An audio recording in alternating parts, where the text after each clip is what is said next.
ನೀವು ಎಲ್ಲಿ ನೋಡಿದ್ರೂ ಕೂಡ ರೆಡ್ ಆರ್ಮಿ ಬರುವಿಕೆಯನ್ನು ಎಲ್ಲರೂ ಕೂಡ ಕಾಯ್ತಾ ಇದ್ದಾರೆ. ವಿಧಾನಸೌಧ ಅಲ್ಲಿ ಸಿಗಬಹುದೇನೋ ಅಂತ ಒಂದಷ್ಟು ಜನ ಅಲ್ಲಿಗೆ ಬರ್ತಾರೆ. ಚಿನ್ನಸ್ವಾಮಿ ಸ್ಟೇಡಿಯಂ ಅಲ್ಲಿ ಸಿಗ್ತಾರೆ ಅಂಥೇಳಿ ಅಲ್ಲಿ ಬರ್ತಾರೆ. ವಿಧಾನಸೌಧದಿಂದ ಚಿನ್ನಸ್ವಾಮಿ ಸ್ಟೇಡಿಯಂಗೆ ಹೋಗ್ತಕ್ಕಂಥ ದಾರಿ ಅಲ್ಲೂ ವೆಯ್ಟ್ ಮಾಡ್ತಾ ಇದ್ದಾರೆ.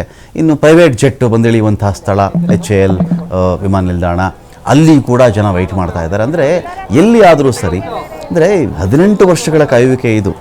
RCB 5 ಸಲವೋ 10 ಸಲವೋ ಕಪ್ಪನ್ನು ಗೆದ್ದಿಲ್ಲ, ಆದರೆ ಗೆದ್ದಿರೋ ಒಂದು ಕಪ್ ಇದೆಯಲ್ಲ, ಪ್ರಪಂಚ ನೋಡಬೇಕು, ಆ ಥರದ ಒಂದು ಕಪ್ಪಿದು. ಎಷ್ಟೊಂದು ಸಲ ಕಪ್ ಗೆಲ್ಲೋದು ಬೇರೆ, ಆದರೆ ಇವರು ಈ ಕಪ್ಪನ್ನು ಗೆದ್ದ ಮೇಲೆ ದೇಶಾದ್ಯಂತ, ಅದು ಬೆಂಗಳೂರು ಏನೋ ತಂಡ ಗೆದ್ದಿದೆ ಹಾಗಲ್ಲ, ಈ ತಂಡದ ಮೇಲೆ ಒಂಥರ ಒಂದು ಎಮೋಷ್ನಲ್ ಅಟ್ಯಾಚ್ಮೆಂಟ್ ಜಾಸ್ತಿ. ಎಲ್ಲ ಕಡೆಯೂ ಅದು ಹಾಗೇ. ಹೈದರಾಬಾದಲ್ಲೂ ಸೆಲೆಬ್ರೇಟ್ ಮಾಡ್ತಾರೆ, ಅಹಮದಾಬಾದಲ್ಲೂ ಸೆಲೆಬ್ರೇಟ್ ಮಾಡ್ತಾರೆ ಅಂತ ಹೇಳಿದ್ರೆ ಈಗ ಏನು ಕಾರಣ ಇದಕ್ಕೆ? ಒಂದು ಇದರಲ್ಲಿ ವಿರಾಟ್ ಕೊಹ್ಲಿನೂ ಒಂದು ಕಾನ್ಸೆಪ್ಟ್. ವಿರಾಟ್ ಕೊಹ್ಲಿ ಆ ಒಂದು ಹೆಸರು ಇದೆಯಲ್ಲ, ಆ ಹೆಸರು ಒಂಥರ ಇಷ್ಟು ಜನರನ್ನು ಸೂಜಿಗಲ್ಲಂತೆ ಸೆಳೆಯುವಂಥ ಒಂದು ತಾಕತ್ತು ಆ ಹೆಸರಿಗಿದೆ. ಹಾಗಾಗಿ RCB ಅಂದರೆ ಒಂದು ಎಮೋಷ್ನಲ್ ಅಟ್ಯಾಚ್ಮೆಂಟು. ಮೊರೋವರ್ ವಿರಾಟ್ ಕೊಹ್ಲಿ 18 ವರ್ಷಗಳು ಕಾದಿದ್ದರು, ತಂಡ ಬದಲಾಯಿಸಲಿಲ್ಲ. ಹಣ ಬೇರೆ ಬೇರೆ ಕಡೆಗೆ ಇನ್ನೂ ಜಾಸ್ತಿ ಕೊಡೋರಿದ್ದರು, ಆದರೆ ಆ ಒಂಥರ ಕದಲದ ನಿಷ್ಠೆ, ಅದು ಕದಲದ ನಿಷ್ಠೆ, ಅಲುಗಾಡದಂಥ ಆತ್ಮವಿಶ್ವಾಸ, ಅಲುಗಾಡದೇ ಇರತಕ್ಕಂಥ ಒಂದು ಬದ್ಧತೆ ಇತ್ತಲ್ಲ RCB ಜೊತೆಗೆ. ನಿನ್ನೆ ಕೂಡ ಅದನ್ನೇ ಹೇಳಿದ್ದು ವಿರಾಟ್ ಕೊಹ್ಲಿ, ಇವತ್ತು ನಾವೇನಿದ್ದೀವಿ, ನಾನು ಎಲ್ಲಿವರೆಗೆ ಆಡ್ತೀನೋ ಅಲ್ಲಿವರೆಗೂ ನಾನು ಆಡದೆ RCBಗೆ. 18 ವರ್ಷ ಕಾಯೋದು ಅಂದರೆ ಹೇಗ್ರಿ? ಎಷ್ಟು ಮೂದಲಿಕೆಗಳು. ಈ ಸಲ ಕಪ್ ಗೆಲ್ಲಿಲ್ಲ, ಮುಂದಿನ ಸಲ ಕಪ್ ನಿಮ್ಮದೇ ಅನ್ನೋದು ಎಲ್ಲ ಮಾತಾಡ್ತಾರಲ್ಲ.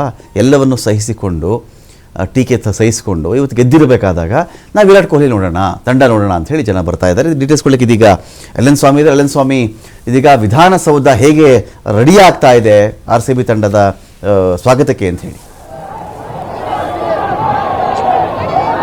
ಅಬಕಾತ್, ಇವತ್ತು IPL ತಂಡದ ಆಟಗಾರರಿಗೆ ವಿಶೇಷವಾದ ಗೌರವ ಸನ್ಮಾನ ಮಾಡೋದಕ್ಕೆ ಈಗಾಗಲೇ ಸರ್ಕಾರ ಎಲ್ಲಾ ರೀತಿಯ ಸಿದ್ಧತೆ ಮಾಡ್ಕೊಳ್ತಾ ಇದೆ. RCB ತಂಡದ ಆಟಗಾರರು 4 ಗಂಟೆಗೆ ವಿಧಾನಸೌಧಕ್ಕೆ ಆಗಮಿಸ್ತಾರೆ. ವಿಧಾನಸೌಧಕ್ಕೆ ಬಂದ ಮೇಲೆ ವಿಧಾನಸೌಧದ ಗ್ರಾಂಡ್ ಸ್ಟೆಪ್ ಮುಂಭಾಗ ಅವರಿಗೆ ಸನ್ಮಾನ ಕಾರ್ಯಕ್ರಮ ಕೂಡ ಹಮ್ಮಿಕೊಳ್ಳಲಾಗ್ತಾ ಇದೆ. ನಿನ್ನೆ ನಡೆದಂತ IPL ಟ್ರೋಫಿ ಫೈನಲ್ ಅಲ್ಲಿ RCB ಯಶಸ್ವಿಯಾಗಿ ಗೆದ್ದಿದೆ. ಸತತವಾಗಿ 18 ವರ್ಷಗಳ ಬಳಿಕ ಈ ಬಾರಿ ಕಪ್ ನಮ್ದೇ ಆಗಿದೆ. ಅದನ್ನ ಸೆಲೆಬ್ರೇಷನ್ ಮಾಡೋದಕ್ಕೆ ಈಗಾಗಲೇ ಒಂದು ಕಡೆ ಸರ್ಕಾರ ಆದ್ರೆ, ಮತ್ತೊಂದು ಕಡೆ ವಿಧಾನಸೌಧದ ಮುಂಭಾಗ ಈಗಾಗಲೇ ಅಭಿಮಾನಿಗಳು, RCB ತಂಡದ ಅಭಿಮಾನಿಗಳು ಜಮಾಯಿಸಿದ್ದಾರೆ. ಸತತವಾಗಿ 2 ಗಂಟೆಗಳಿಂದಲೂ ಈಗಾಗಲೇ ಅಭಿಮಾನಿಗಳು ಆಗಮಿಸಿ RCB ಎಂಬ ಘೋಷಣೆಯನ್ನ ಕೂಗ್ತಾ ಇದ್ದಾರೆ. ನಾವು ನೋಡ್ತಾ ಇದ್ದೀವಿ RCB ಅಭಿಮಾನಿಗಳ ಘೋಷಣೆ ಯಾವ ರೀತಿ ಇದೆ ಅಂತ. 18 ವರ್ಷಗಳಿಂದ ಕಪ್ ನಮ್ದೇ ಅಂತ ಹೇಳ್ತಾ ಇದ್ವು, ಈ ಸತಿ ಕಪ್ ನಮ್ಮದೇ ಆಗಿದೆ. ಹಾಗಾಗಿ ಅಭಿಮಾನಿಗಳ ಒಂದು ಸಂತೋಷ ಜೋರಾಗಿದೆ. ಅಭಿಮಾನಿಗಳು ಕೂಡ RCB ಎಂಬ ಘೋಷಣೆಯನ್ನ ಕೂಗ್ತಾ ಇದ್ದಾರೆ. ನಾವು ನೋಡ್ತಾ ಇರಬಹುದು ಹೈಕೋರ್ಟ್ ಮುಂಭಾಗ ಹಾಗೂ ವಿಧಾನಸೌಧದ ಗ್ರಾಂಡ್ ಸ್ಟೆಪ್ ಮುಂಭಾಗ ಎಷ್ಟು ಅಭಿಮಾನಿಗಳು ಬಂದಿದ್ದಾರೆ. RCB ಪರ ಎಷ್ಟು ಘೋಷಣೆಯನ್ನು ಕೂಗ್ತಾ ಇದ್ದಾರೆ. RCB ಫ್ಲಾಗ್ ಗಳನ್ನ ಇಟ್ಕೊಂಡು, RCB ಟಿ ಶರ್ಟ್ ಗಳನ್ನ ಹಾಕಿಕೊಂಡು, ಅದರಲ್ಲೂ ಯುವತಿಯರೇ ಹೆಚ್ಚಾಗಿ RCB ಅಭಿಮಾನಿಗಳಾಗಿದ್ದಾರೆ.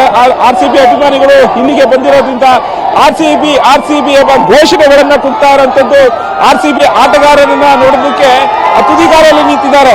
4 ಗಂಟೆಗೆ ಗ್ರಾಂಡ್ ಸ್ಟೆಪ್ ಮೇಲೆ ನಡೆಯುವಂತಹ ಸನ್ಮಾನ ಕಾರ್ಯಕ್ರಮಕ್ಕೆ RCB ತಂಡದ ಒಂದು ಕಡೆ ಸರ್ಕಾರದಿಂದ ಸನ್ಮಾನ ಸಿಕ್ಕಿದ್ರೆ, ಮತ್ತೊಂದು ಕಡೆ ಅಭಿಮಾನಿಗಳು ಅವರನ್ನು ನೋಡೋದಕ್ಕೆ, ಕಣ್ತುಂಬಿಕೊಳ್ಳೋದಕ್ಕೆ ಈಗಾಗಲೇ ಕಾತುರದಿಂದ ಕಾಯ್ತಾ ಇದ್ದಾರೆ. ಸಾಕಷ್ಟು ಜಮಾ ಆಗಿರುವಂತದ್ದು ಇಲ್ಲಾಗ್ಲೇ ನೋಡ್ತಾ ಇರಬಹುದು. ಕನ್ನಡದ ಬಾವುಟಗಳು ಹಾಗೂ RCB ಬಾವುಟಗಳನ್ನ ಇಟ್ಕೊಂಡು RCB ಅಂತ ಹೇಳ್ತಾ ಇರೋದು. ಸಾವಿರಾರು ಸಂಖ್ಯೆಯಲ್ಲಿ ಈಗ ಅಭಿಮಾನಿಗಳು ಆಗಮಿಸಿರುವಂತದ್ದು. Ramakant, thank you Swami.